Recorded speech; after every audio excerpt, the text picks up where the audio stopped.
I always wonder, particularly when on the audio theatre stage, who picks the music, the soundtrack. But well done to whoever it was. Nice, jolly start for us all. Good afternoon, everybody. Welcome to MPTS 10. The 10th year, celebrating, of course. Welcome to my panellists as well, Anne and Mash, who will introduce themselves to you in a minute. Before we get going, we are going to talk all things around the modern composer.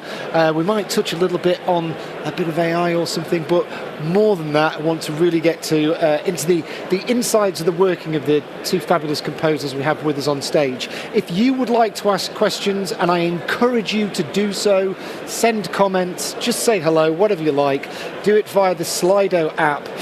Go to slido.com, go to the hashtag MPTS 2026, and then just look for the audio room. Just pop a message in there, and I will keep an eye on that all the way through. So if there's anything you want to say it in there, or just throw your hand in the air and a microphone will magically appear somewhere near your mouth.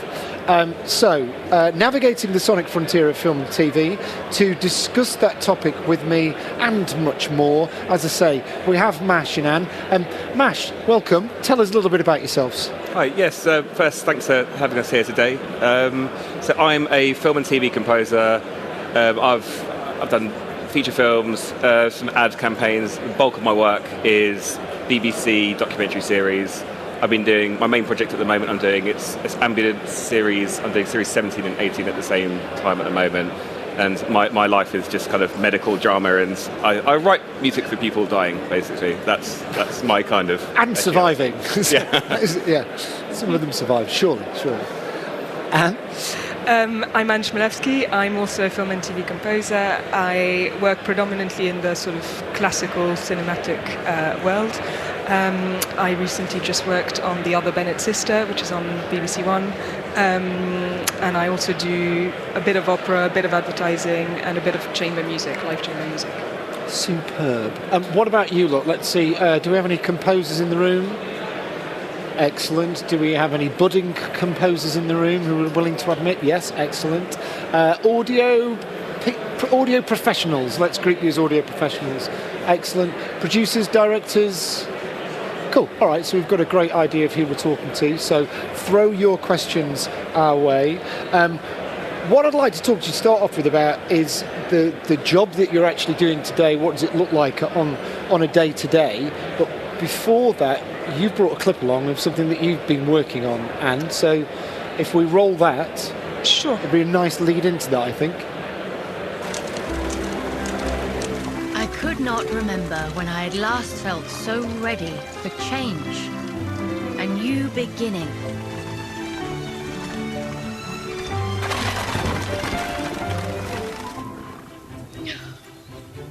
As I travelled to the lakes, I reflected on what the gardeners had taught me. They did not consider happiness a matter of chance. Instead, they did everything in their power to cultivate it. Through them, I could see another way of being.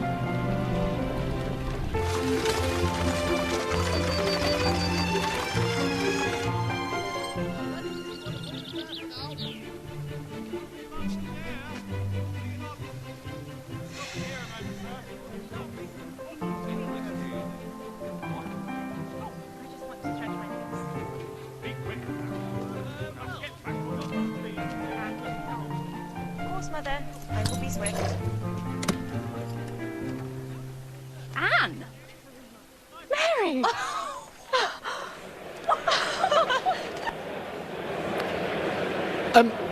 Lovely piece, thank you for bringing it. Talk me through, it seems weird to say, talk me through the day-to-day of composing a piece of music like that, but I guess it is your day-to-day. So yeah. How does it work? Where do you start? What's the process look like? Well, with this, I mean, it's probably exactly the same as doing a scene from Ambulance. You just get given, you know, the show, the episode, and then you're sort of breaking down the scenes. Everything will have been temped by the editors with existing music. You try and figure out if the temp starts in the right place and ends in the right place, and then you just make your own music and try and get everyone to forget about the temp as quickly as possible, because there's always a bit of temp love, what we call temp love, where editors and directors get attached to the temp.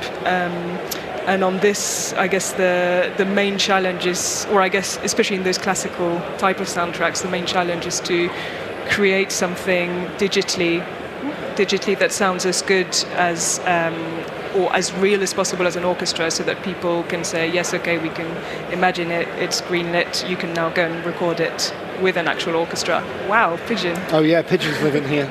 Yeah. So yeah, that's essentially the process. It's a lot of it is trying to work out the timings and the beats of bringing the various themes of the music into the piece, making sure you don't clash with dialogue, making sure that it fits with the rhythm of the edit, and then you spend a lot of time trying to make it sound real in a fake way on your computer, so that then you can go and make it for real with the orchestra.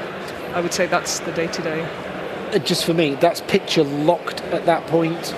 That was locked at that point, yeah. Okay. Yeah. Of course, a lot of the day-to-day was also working to picture that is not locked, or that says it's locked but is actually a soft lock, or any variance of something that's not just locked. So a lot of the job is also trying to kind of tweak and conform what you've done, especially if you've done a piece. Actually, this is exactly what happened on that, where the music had been approved and it was recorded, and then they decided to take out like 2 beats from it, I think because of the horse making a noise coming in and the sound of the carriage. They say it's too much to have with the music, so we had to delay everything and then still land on different cuts. So we had to do a really awkward cut to make it still fit and still sound like it was the thing that was approved, even though we'd taken out, like a crotchet and a half out of it. So from horse and carriage to blues and twos and the ambulance, it's different vehicle, different music, different process? The process is, it's very different. I've worked picture a fair bit, as Amy does, but the majority of my work, because it's such fast turnaround for these big BBC series, there's 60 minutes and there's 12 episodes per series, and they make them so fast there literally isn't the time to do it bespoke to picture. So I'm kind of a lot of the time writing a bespoke library music kind of package for them, and my focus when doing that is just, so I get the email through the contracts, first thing, panic like usual, and then just write as fast as you can to get your music in the edit, because temp love, I think it's probably a composer's biggest enemy, and I don't blame the creatives that are using temp music and fall in love with it, and for anyone that doesn't know what temp love is, it's where the editor or producer will start the edit off and they want something to cut to get the rhythm, and it's a great idea, and they'll just grab anything, and I'll hear them say, we've got this bit of music, it's not working but it's just there for now, and they listen to this bit of music with the visuals thousands and thousands of times, and like any of us would, myself included, it glues together. It becomes the same thing, and even if it's not pertinent to the score, it's not articulating what it should be doing, it's now just locked in. And then you have your battle of trying to write something that you think is actually a bit more pertinent to what's going on, but they love that thing. So I just try and cram music in at the start as fast as possible, so they... So you've not even seen any of the episodes or anything that's going on with that. You want to say, hey, here's my music, because hey, I've done 17 or 18 seasons, so I kind of know what I'm doing. I'm safe with that series. It's new ones that I kind of panic with. But every project's different. Sometimes I've done series where I've not seen any footage at all. I did. I shouldn't have said that. I did Married at First Sight. I did a few series of that.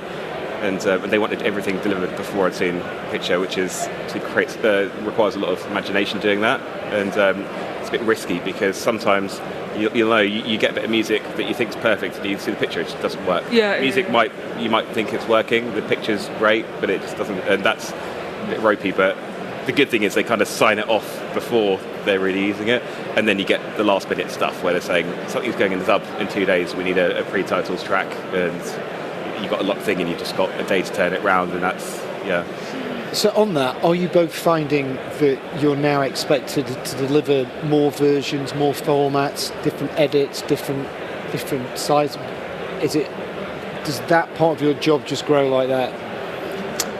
Yeah, I would say certainly when I've done adverts, I've really noticed over the years that you get like the brief, and you get given how much money it is and what you have to do, and there's like a list of deliverables, and that list is just like becoming longer and longer, from like the 10-second TikTok version to like the 5-second like Instagram whatever thing, and so you suddenly have to deliver all sorts of different things in different formats, and that is. Of course, the main job is writing the music, but the edits take time. If it falls on you to do it, it's days' work. So there's definitely a bigger expectations in terms of what you're turning around, and of course the time gets more and more squeezed as well. Same for you, Mash. I get off a bit easier with deliverables to these series. What I usually do, I just chuck tracks at them, just normal WAVs, and then if it's what I do with Ambulance, because they, got a big kind of focus on really polishing that, 'cause it's a really big series globally for BBC. So I give them a mood kit, which is into the hundreds of tracks now, and then at the end they'll send me the locked picture, and then I call it a run through. So just everything, the editors cut up, and they do a great job at kind of getting the right points, hit points, in the right parts. But it'll go out of time and out of key, and they'll kind of put a stem in that is doing a job, but it's out of key. So I'll go through and tidy it up. But in terms of delivery, I'm fairly straightforward. I just deliver a Pro Tools thing, but I don't do much advertising stuff now. But I gather that is Amy and other composers a big demand. So at which stage, this is a question from Slido, from an anonymous, there's a few of them around, what stage do you typically join the production as a composer, and what stage would you prefer to join, and why? So Mash, we know you for something like Ambulance, you're in there beforehand, and when are you in there? It can be both before and either while it's filming or once it's been filmed and they're almost close to picture lock. If they're late in getting a composer, then maybe that's when they get you in. It's usually better to be in as early as possible because you can think about it. Of course, if you're doing drama or anything that has to be really closely done to picture, the danger if you come on board too early is that you write a ton of music that seems like it would work with the script, and actually then when you get into the edit and the editors are putting it to picture, it's too slow or it doesn't quite work, and then you end up in this weird kind of echo chamber because everyone's editing to that music which just doesn't work, and then it takes you ages to realize actually that whole direction was kind of not right and you have to rethink the whole thing. So there's probably a happy medium, which is to come on board when things are starting to get edited, so you get a sense of it rather than just script stage. But other composers will disagree with me on that. Is that down to your relationship with the producer, with the director? Or does it varies from project to project? Yeah, it varies. It's not necessarily down to relationship. I worked on a Disney show where I didn't know anyone based out of Sweden, and I got hired before they started shooting. Okay. And that was really nice. The other Bennett sister, I knew the music supervisor, but I got hired, I think, the day before I had to really start and send over music. So it just completely depends. I don't know where the right line is, but if you have to write closely to picture, of course you want to kind of get in there quickly. Yeah, definitely. Where's the ideal for you then, Mash? Obviously, early the better. Yeah. Always early the better. Just, if I can get in there before the temp music, I'll be happy.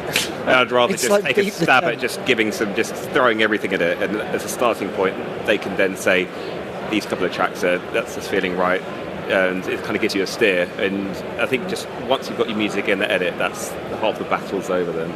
So how much of what you guys do is built on relationship from a kind of business point of view, I guess?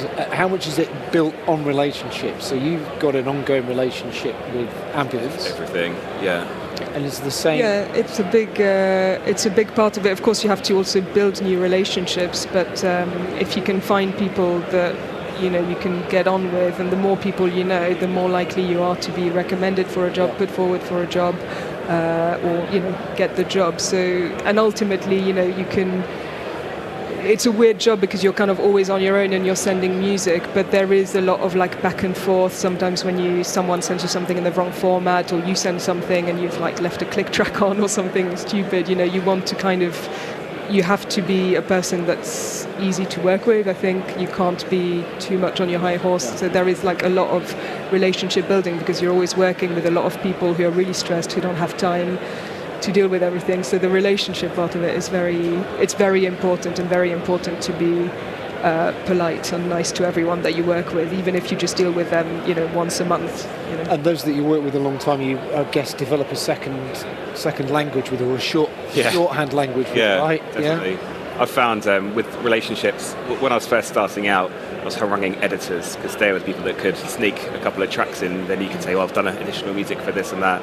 And then getting to know producers and directors. And the thing that really made a difference for me was just once you get noticed by the execs, because when the editor's trying to get you on a project, they've got to sort of fight for you sometimes, and it's all last minute and late, but an exec can say that person's doing the music. And you might not be the best person in the job, but I'll take it if they're, So on that, and lots of questions coming through, I will endeavour to read every one as I bounce around trying to get them in at the right time.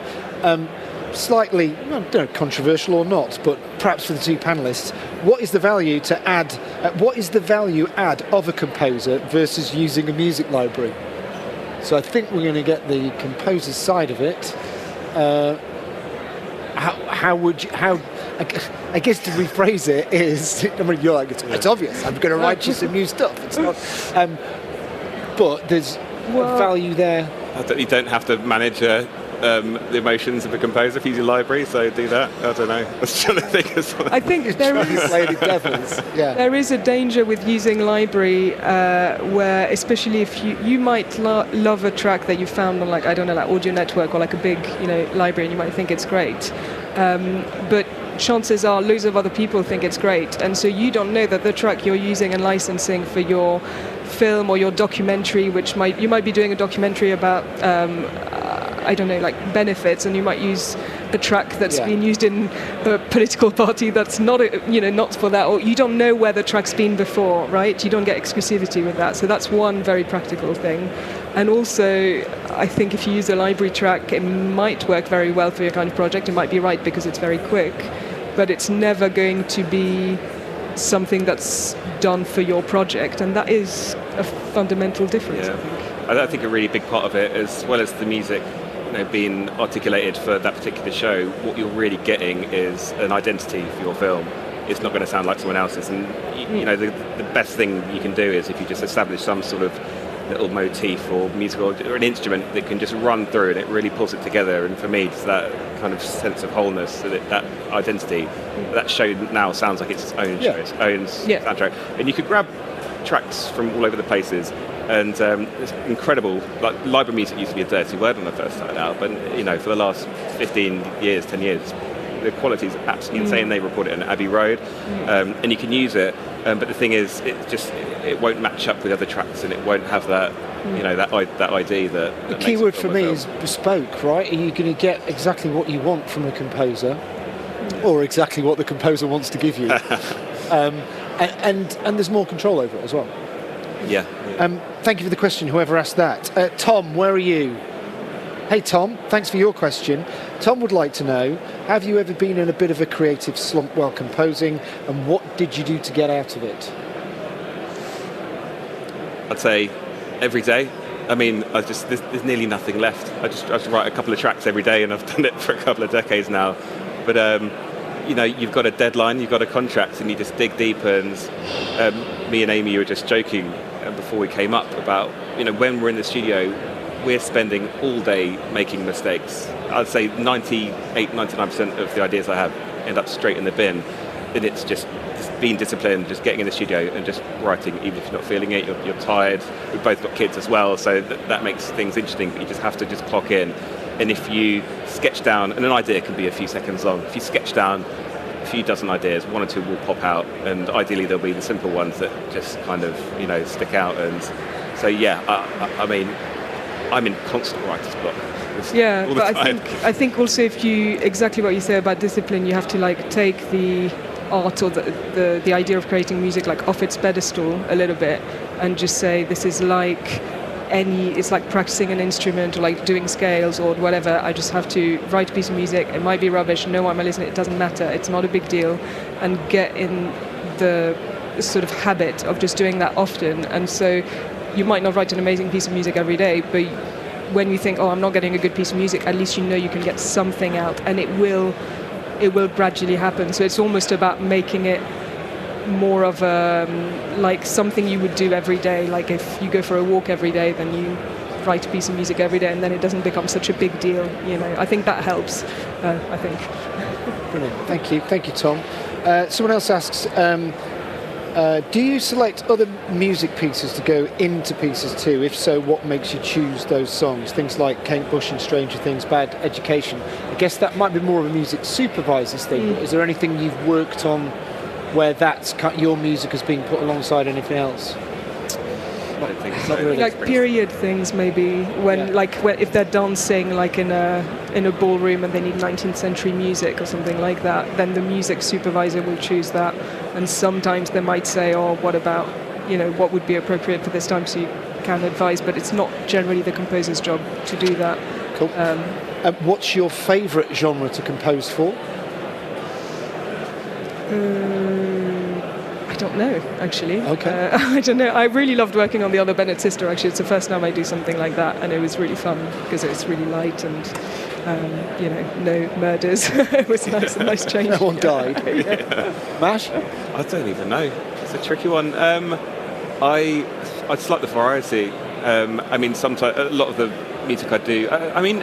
My ambulance and hospital shows are kind of good for me because the emotions are so broad. You've got everything from a baby being born and that elation. You've got the worst things you could possibly imagine, minute to minute. So that kind of covers a lot. So I'd probably say what I'm doing gives me a bit of everything. And I don't know about you, but the music I'm writing, it tends to the mood sort of sticks with me afterwards. So when you're doing something really dark, that could be you can sort of feel it. So I try to end the day on sort of a positive thing. Yeah, So I don't know if you did a thing that's positive all day, you'd go crazy. Yeah, maybe. Do you have distinctive writing styles that you stick to, or that you move around? Or again, I guess it's the same as it's a question from the audience, not my question. But I guess it's similar to the genres thing. Is there anything like you kind of tend to lean towards or find yourself? Invariably a bit. You just have your kind of go-to chords and sounds that you just sort of grab, usually to start off a track, and a lot of the time you can just. Yeah, like with Ambulance, that has sort of a house sound to it, and I try getting new stuff into it, and it doesn't sound like Ambulance. It's not quite right, and you save it for something else. But I think invariably you have your go-to sounds and chords, so that kind of happens by accident. So have you got a bottom drawer that's got both of you? That's got saving this one for. The bin. I love the bin. Yeah. Last minute project. Go it's through like, the bin. Right, I've got this, and it'll match this. You've got some ready to go stuff. Not so much actually for me, but I usually only do things that are orchestral or in that kind of like classical sound. So it's I guess I could reuse things if I wanted to, but usually they're quite specific. It would be quite obvious what I've done. We have a question here that says, do directors often give you other composers for source material? Yeah. And on that, we've chatted before about other not even composers, but you've been handed AI written material. Yeah. I've once had a director send me something that they made with AI to kind of explain the kind of thing they wanted to get at for a scene that I was struggling to get right, to be fair. And it was the most unhelpful thing, obviously, because it's completely counterproductive and you don't really understand. If the person had just given me the prompts they'd given to the AI, I could have probably got there, but they had more patience in a way to explain it to the AI and got so much fun out of making that track themselves that then when I was trying to get back onto making the music, it was very difficult to say, forget this thing you made in like GarageBand or whatever, however they made it, because it's sort of pointless and also you don't know who you've ripped off. Is there anything you've come across?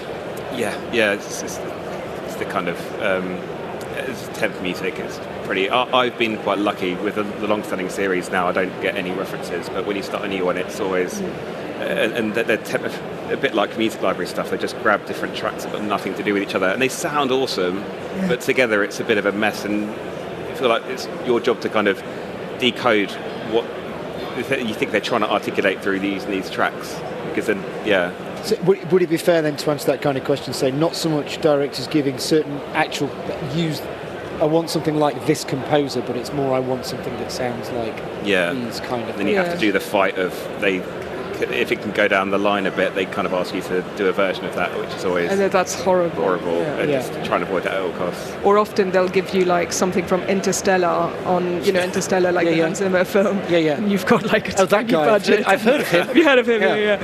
And then you're just like, of course this track sounds great, but we can't afford to make that. Yes. And it's a really awkward thing because they keep it in the edit and nothing you can provide sounds close, So, Have you ever I was going to say sacked a client or not done a job for just, I guess, artistic differences, shall we call it? There's one, Yeah. No details. You don't need to go into it was a big case of temp love, and always, even if you personally don't like the sound of the track or whatever, it's nothing to do with what I think. It wasn't really doing a job, as well as sounding a bit it's not really fitting.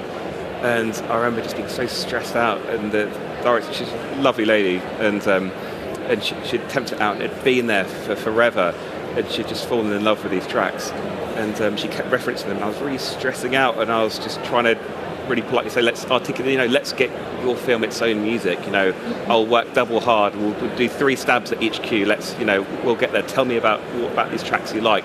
She kept coming back to them, and I was freaking out, really anxious about it, and my partner, so I was telling her about it as well at the time, and she came in the studio one day, and she said, God, is this temp music? I said, yeah. And she's like, oh, I get that. Oh, no, no wonder you're stressed out. I'll be just trying so hard to just sort of, do something that's going to fit. And the thing I was copying was it was from a completely different musical universe, and it just didn't fit at all. And it got to the point where we had a bit of no one fell out, but it's just if you want the music, just license the music. Just do that, or go to a library and you'll find something close, because library music's full of sound-alikes as well.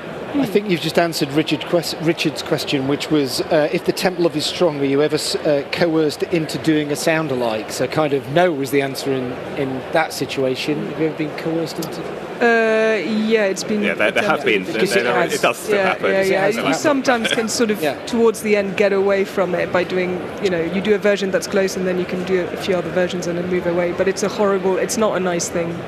It's not a nice thing to do. 2 quick questions to finish with. One's from Simon. How much do you follow or have to be aware of compositional or stylistic trends, and how much room do you have for your own creative voice? Long question, shortish answer. I think you have to follow the trends, because otherwise, if someone says to you, have you heard of the music for, I don't know, the Begonia, or like a film like that, and you haven't, then you come across like you haven't really done your research. And I think the other question is about having your own creative voice. I think that's really about the respect from the filmmaker and the team, and I think the more things you have behind you, the easier it is to have that creative voice, because people trust you. But certainly when you start, and definitely when I started, I felt like I had no voice of my own, because people were sort of kind of telling me what to do. That's quite a hard battle, I think. For me, I think so. I mean, I personally, I love drum and bass, dance music, heavy metal, all sorts of different music, and I just find a way of getting whatever is the most sort of latest sounds in. I work them in. Obviously, I can't slip in a slamming amen break in the middle of a medical series, but I'll find a way to capture the energy, or just kind of have a bassline layer or something that can just sound a bit different, and just lean into something you already love anyway. And I can get some sort of metal guitars over something with strings and whatever else. And I think that's my way of getting sort of newish sounding trends in, just leaning into what I love, and just finding a way to shoehorn it in. We've only got about a minute and a half left, and there's rather a large question just come in, which is, with an entire stage at this event dedicated to AI, what are the pros and cons of AI around composing? Okay. And to kind of let you into the pre-discussion that we had beforehand around AI with composing, it was that you guys don't use AI at all in your day-to-day composition. You use it more in the supporting role of it, and which I don't mean to answer for both of you, but for Yeah, time for being admin short. things, certainly for me, but not generatively, certainly not. I absolutely love AI. I read about it every day. But one of the things I use it for, and I check the music creation stuff and chord identification, and has sort of limited usage. But the main thing I do is I've got Gemini built into my Mac now. It's got an app thing. You do a shortcut, and you can share your screen with it, and it's for tech issues. If Pro Tools something isn't working, rather than going to the internet, you just say like, how do I turn this thing off? And it says just do that, and it's done in 10 seconds. And doing budgets, writing like emails, or saying if you write a read email, say can you just make it a bit nicer, that sort of thing. I absolutely love it. But for writing, I keep looking at the tools, but it can get you 80% of the way there. But you end up just doing it from scratch anyway. And I've got friends who work in visual effects. They keep trying to use AI, and it gets them 90-80% of the way there, and they end up having to redo it.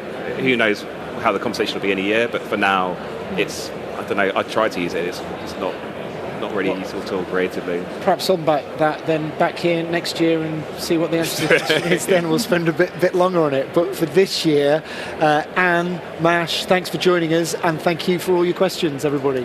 Thank you.